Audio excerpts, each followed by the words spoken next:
neužtenka vienos konsteliacijos, ar tai yra procesas. Sakykime, konsteliaciją gali tarnauti dviem tokiais aspektais. Vienas aspektas – sužinoti, kas yra kur, sužinoti priežastis ir kaip jas spręsti. Tai yra vienas kaip tyrimo objektas ir įrankis. Tačiau konsteliacija iš tiesų tarnauja ne tik tai, bet jinai tarnauja ir susikurti tai psichoemociniai, dvasiniai erdvei, kur tas procesas galėtų įvykti. Ir atitinkamai, ant kiek giliai dūšiai jis pas mus įvyksta, taip ir išsisprendžia klausimas ant mane. Tikrai yra daug atveju, kada per vieną konsteliaciją pavyksta taip giliai, iki tokio gilio nukeliauti, kokio reikia, kad tas klausimas būtų baigtas viskas. Ir po vienintelės konsteliacijos, žiūrėk, žmogus sako, kad 30 metų ant kupros buvo, įsimiegojau, aš jau pajutau, kad nieko nebėra ir daugiau nebereikia nei konsultacijų, nei konsteliacijų. Jis stovėjo matyti netoli slenksčio. Arba jo išgyvenimas pakako, sakykime, tam procesui.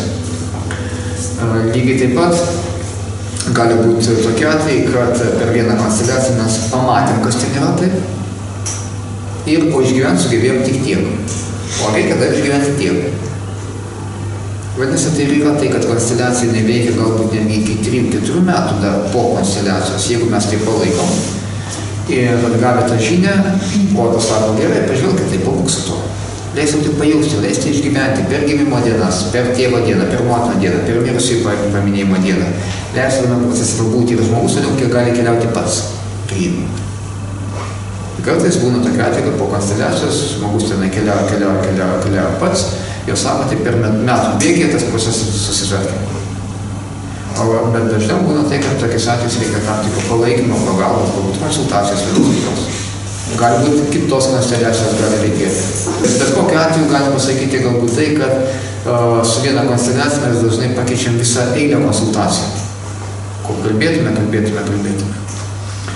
Ir aš dažnai sakau, kad kartais konsteliacija reikia ne dėl to, kad mes taip pamatėm, o dėl to, kad tai išgyvenam. Ir kartais būna taip, kad dirbant su konsteliacija nieko naujo nesužinojame. Bet žmogus sako, tik tada, kai aš atsistojau štai čia, prie savo motiną, tėvą, brolių, seserį, vaiką, žmoną, pirmą mylimąją, bet čia atsistojau šitam jausminiam lauke, kai atsistojau. Kai įvyko tas rezonansas, susikūrė tą erdvę, kur pagaliau tai pratikėjo ir įvyko.